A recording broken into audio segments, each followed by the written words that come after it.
RBSC board का महत्वपूर्ण topic है दो चरों वाले रैखिक समीकरण। एक बहुत अच्छा शानदार प्रश्न आता है ग्राफीय विधि से। हम इस एक प्रश्न से सभी प्रकार की विधियों का डिस्कस करेंगे, जिसमें प्रतिस्थापन भी होगी, विलोपन भी होगी और ग्राफीय विधि भी होगी और बचर गुणा विधि भी होगी। देखिए, या तो आपको सीधी समीकरणें दी हुई मिलेगी और अगर दी हुई नहीं मिलती है तो हमें इनसे समीकरण बनानी पड़ती है और बाकी का आगे का काम सेम है। तो देखिए, हमने एक प्रश्न लिया है, इस प्रश्न का आधार बनाकर हम सभी प्रकार के प्रश्न करने का विचार करेंगे। सबसे पहले प्रश्न है 5 पेंसिल और 7 कलमों का मूल्य 50 रुपए, जबकि 7 पेंसिल और 5 कलमों का मूल्य 46 रुपए है। एक पेंसिल और एक कलम का मूल्य ज्ञात करना है। आपको मान लीजिए, पहले मानना पड़ेगा कि माना कि एक पेंसिल का मूल्य x रुपए है और एक कलम का मूल्य y रुपए है। तो देखिए, माना कि एक पेंसिल का मूल्य x रुपए और एक कलम का मूल्य y रुपए। अब देखो, शर्त है, इसमें दो शर्तें मिलेंगी आपको। फर्स्ट कंडीशन क्या कह रही है? फर्स्ट कंडीशन कह रही है कि 5 पेंसिल और 7 कलमों का मूल्य 50 रुपए है, मतलब एक कलम पेंसिल का मूल्य x रुपए है, तो 5 पेंसिल का मूल्य हो गया, 5 को x से गुना करेंगे 5x। एक कलम का मूल्य हमने y रुपए माना है, इन्होंने 7 कलम खरीदी है तो 7 का मूल्य हो गया 7y। और ये 5x और 7y दोनों को जब जोड़ोगे, दोनों रुपयों को, तो टोटल उसने रुपए दिए हैं 50, यानी 5x प्लस 7y बराबर कितने रुपए? 50 रुपए। और ये समीकरण फर्स्ट। इसी प्रकार देखो, इसकी सेकंड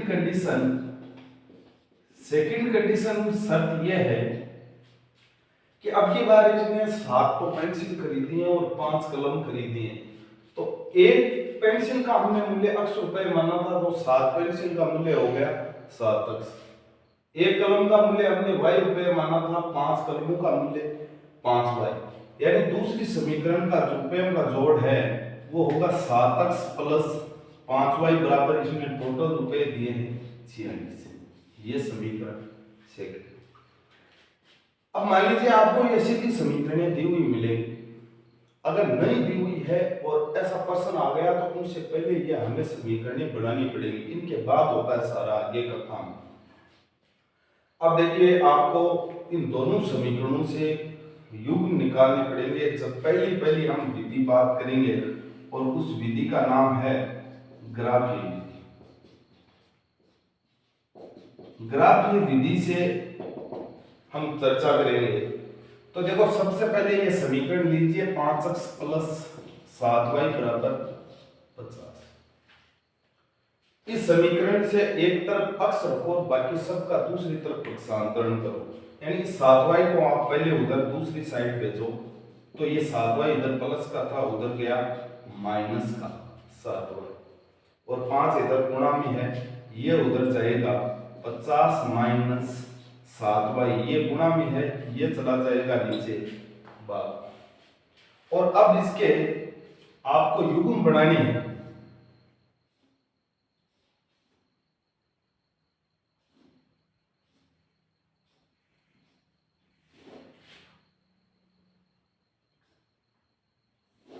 और ऐसे युग्म जिसमें y का ऐसा मान मानो कि उसके पास से ही दूसरा x का मान आ जाए। ऐसा नहीं कि आप एक में 2 मान लिया, दूसरा आ रहा है 60, ऐसा नहीं होना चाहिए, यानी इसके जस्ट ही एकदम पास का मान आना चाहिए। तो देखो, आप ऐसे मान मानो कि उस हिसाब से तो गुणा हो और 50 में से घटे और 5 का भाग जाए उसमें पूरा, यानी 5 का भाग जिसमें भी जाए वो संख्या आप मान लीजिए। जैसे मान लो मैं 0 से शुरुआत करता हूँ, सबसे पहले मैं इसमें 0 रखूं, 7 को 0 से गुणा किया 0, 50 में से 0 घटा 50, 50 में 5 का भाग गया 10 बार, यानी y का मान मैंने क्या माना 0, और 50 में भाग गया तो 10, एक युग्म आ गया आपके पास 10 और 0। दूसरा, मैं 1 मानूं तो भी कुछ नहीं होगा, क्योंकि 50 में से 7 घटेगा 43 आएगा, भाग नहीं जाएगा। 2 भी नहीं मानूंगा, 3 भी नहीं, 4 भी नहीं, 5 मानूंगा। 7 को 5 से गुना करूंगा 35 आएगा, 50 में से 35 घट गया 15, और 15 में 5 का भाग चला गया 3, यानी यहाँ पर y का मान मैंने माना 5। 50 में से 35 घटकर 5 का भाग जाएगा 15 में, तो 3 आएगा। अब इसमें आगे से आगे बढ़ाने के बजाय एक एक पॉइंट अगर आप माइनस में लेना चाहो तो माइनस में ले सकते हो, प्लस में लेना चाहो तो प्लस में भी ले सकते हो, लेकिन अगर माइनस में आप इनमें क्या मान सकते हो, जैसे माइनस का अगर आप 5 मानो तो ये बहुत बड़ा हो जाएगा। अगर 2 युग्म भी हैं तो भी आपके पास ठीक है, और अगर जैसे इसमें 10 मानोगे नीचे प्लस के, तो 10 को 7 से गुणा किया 70, 50 में से 70 घट गया माइनस का 20, और माइनस के 20 में 5 का भाग गया माइनस का 4, यानी यहां पर आप अगर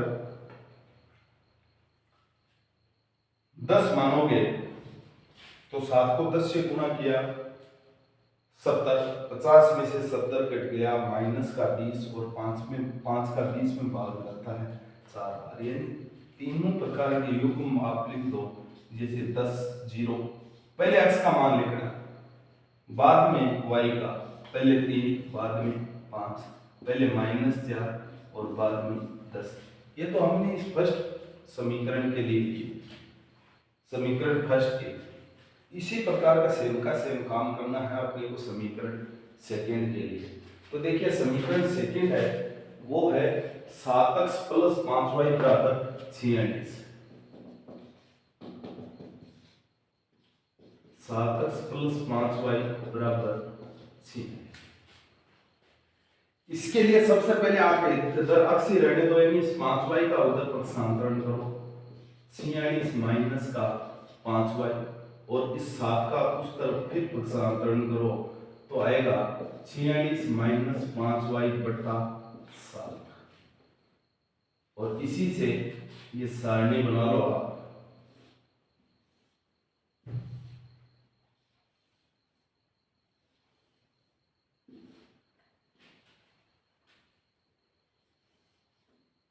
y का मान पुट करो, ऐसा मान पुट करो जिसमें भाग चला जाए 7 का। जैसे देखो 0 करेंगे कुछ नहीं होगा, 46 बचेगा, भाग नहीं जाएगा। 1 रखेंगे 41 आएगा, कुछ नहीं होगा। 2 भी रखेंगे कोई फायदा नहीं है। 3 रखेंगे कुछ भी नहीं होगा। 4 भी रखोगे तो नहीं जाएगा। 5 रखोगे तो सही। ये देखो 5 को 5 से गुणा किया 25, 46 में से 25 घट गए 21, और 21 में 7 का भाग गया 3।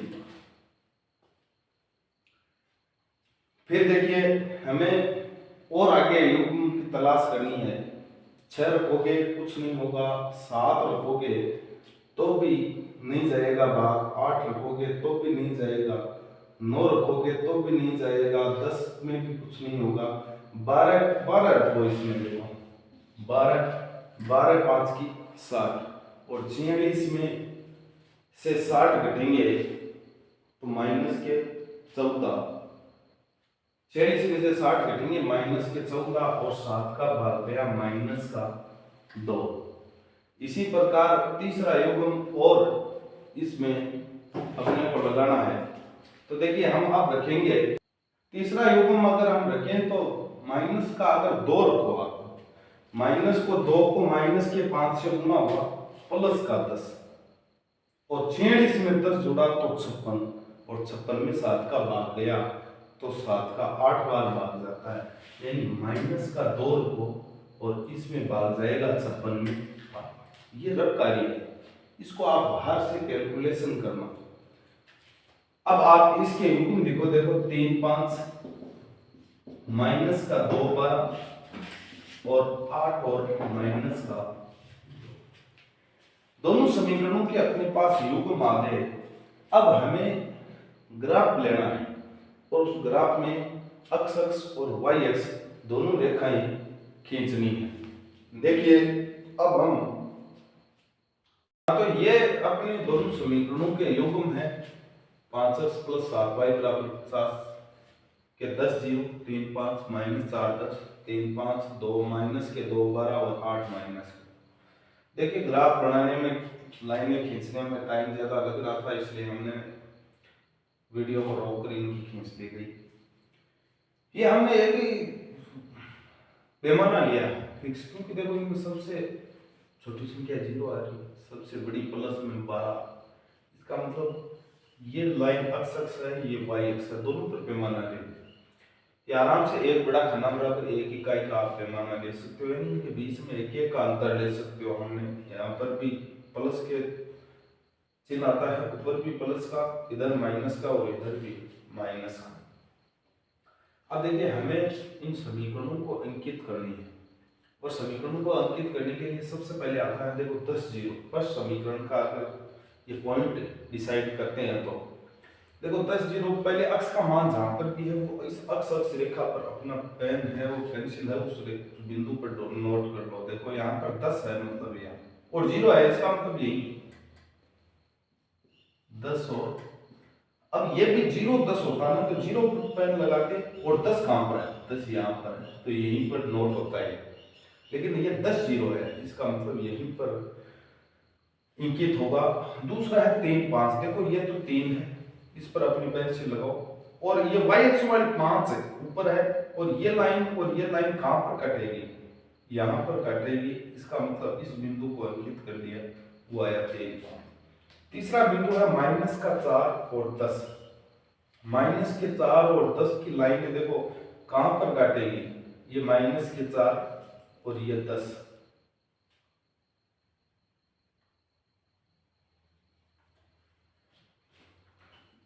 ये माइनस के 4 और ये 10। अब देखिए हमें इनको मिलाना है इस रेखाखंड को, तो देखो ग्राफ में हमने कोई फिक्स अनुपात नहीं लिया है, लेकिन अगर इनको मिलाएंगे आप तो ये एक सीधी रेखा में आपको जाती हुई मिलेंगी, और ये बिंदु यहां मान लीजिए आप इसको,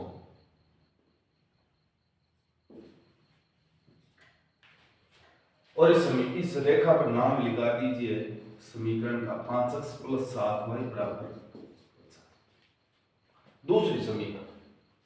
दूसरी समीकरण है 7x + 5y = 46 के, इसके युग्म है 3 5, देखो यही है 3 5।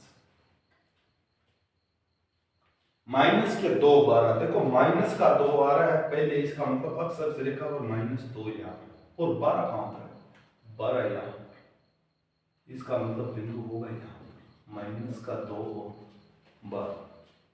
तीसरा बिंदु है 8 - 2, देखो इस रेखा पर 8 कहां पर है, और -2 आ रहा है बाद में, तो -2 y अक्ष का यहाँ पर, और इन दोनों को मिलाओगे तो यहाँ पर आएगा 8 और माइनस का, और ये आपको एक सीधी रेखा में मिलेंगे तीनों बिंदु, और इनको जब आप मिलाओगे तो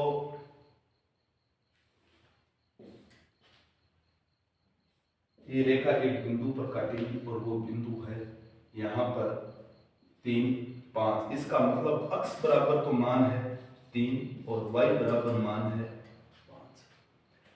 यहां से आप डिसाइड कर सकते हो, देखो दोनों समीकरणों में एक फिक्स अगर युग्म आ रहा है, एक इसमें भी 3 5 आ रहा है, इसमें भी 3 5 आ रहा है, इसका मतलब जो रेखा कटेंगी दोनों वो या तो इसी 3 5 पर ही कटेंगे।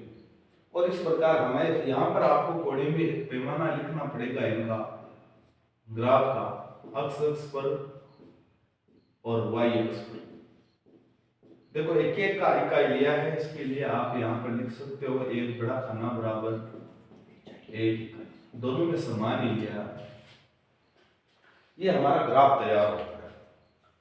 अब देखिए इनका ये तो ग्राफ ही विधि है, काफी हद तक अगर नॉर्मल पर्सन आ जाए, नॉर्मल समीकरणें आती हैं तो आप इसको आराम से कर सकते हो।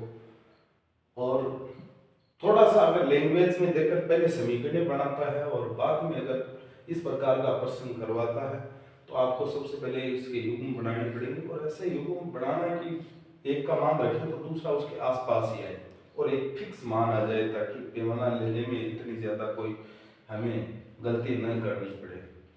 अब हम इसकी दूसरी विधि की चर्चा करते हैं इसके आगे। अब देखिए समीकरण वही है लेकिन विधि चेंज करनी है अपने को। विधियां दोनों में है 5x + 7y = 50, 7x + 5y = 46 और विधि ऊपर दे रखी है प्रतिस्थापन। यानी कहने का मतलब है एक समीकरण से मान उठाओ या तो x का या y का और दूसरी में रखो, स्थापन यानी स्थान चेंज करो। तो देखो समीकरण फर्स्ट से मैं मान निकालता हूं।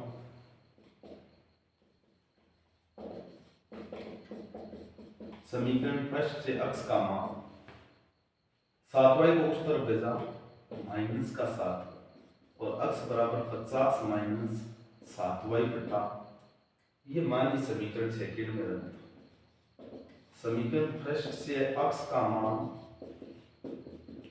समीकरण सेकंड में रखने पर तो देखो ये मान इसमें रखो, यानी 7x + 5y = 46।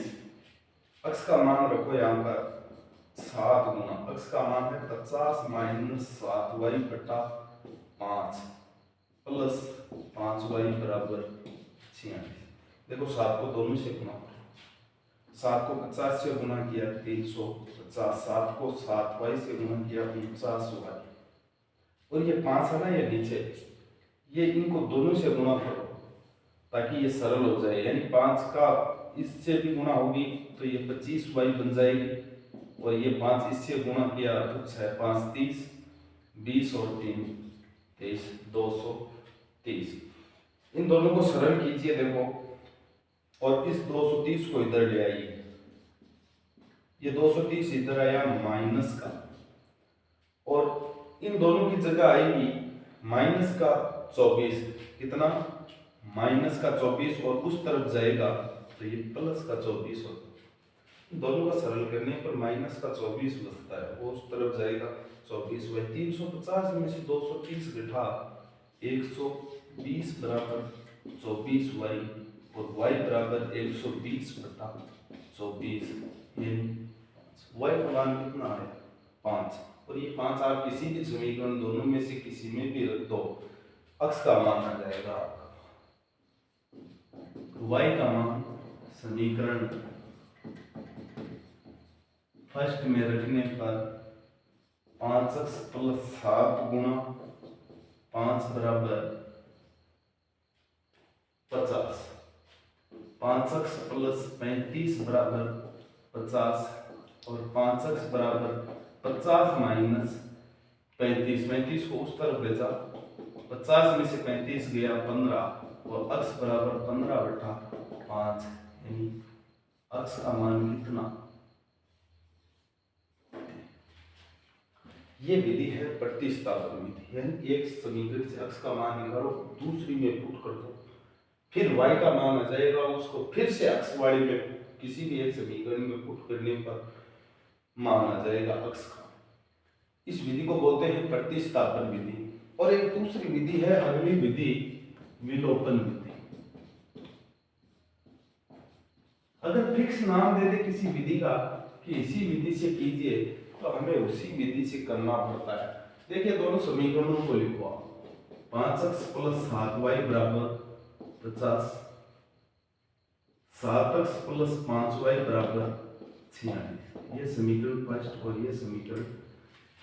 मैं ये समीकरण इसलिए चेंज नहीं कर रहा हूँ हर प्रश्न में ताकि आपको एक ही प्रश्न के उत्तर सेम आ रहे हैं। अगर आपकी विधि से किया हमने वही x का मान 3 y का मान 5, प्रतिस्थापन से करेंगे वही x का मान 3 y का मान 5 और विलोपन विधि से करेंगे तो वही x का मान 3 और 5 आएंगे, लेकिन तरीका अलग है।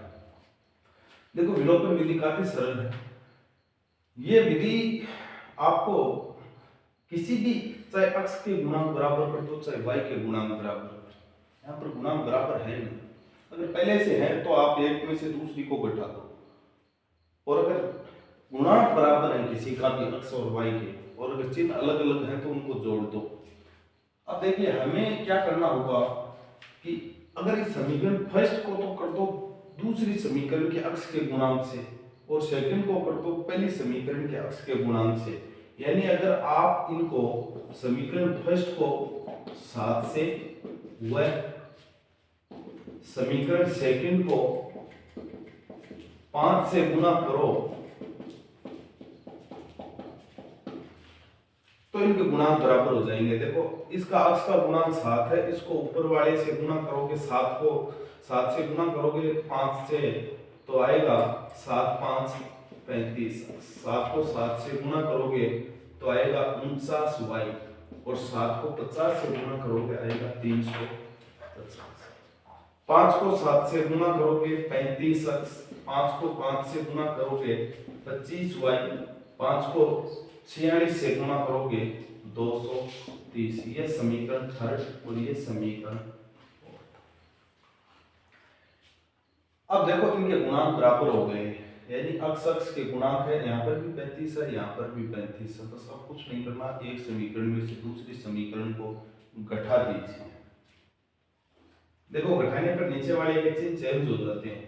35x से 35x कैंसिल, 49 में से 25 घटे 24y, और 350 में से 230 घटे 120, और y बराबर 120 बटा 24 बराबर वही मान क्या आता है 5। और ये मान 5 आने पर सेम का सेम ये आगे का प्रक्रिया जो प्रतिस्थापन में हमने काम में ली थी वो ही प्रक्रिया अपनानी है। ये देखो सेम का सेम 5 y का मान समीकरण फर्स्ट में रख दिया, वही x का मान 3। ये विधि है विलोपन विधि। मान लीजिए आप इसको गुणा करते, पहली वाली को 5 से कर देते, दूसरी वाली को 7 से कर देते तो y के गुणांक बराबर हो जाते। तो पहले x का मान 3 आ जाता, फिर रखते तो y का मान 5 आ जाता। कोई फर्क नहीं है, चाहे x के गुणांक बराबर करो चाहे y के। अगर चिन्ह यहाँ पर विपरीत है, अलग अलग है, एक प्लस का है एक माइनस का है, तो जोड़ते, और समान चिन्ह है दोनों के तो एक को दूसरे में से घटाएंगे। ये विधि है विलोपन विधि।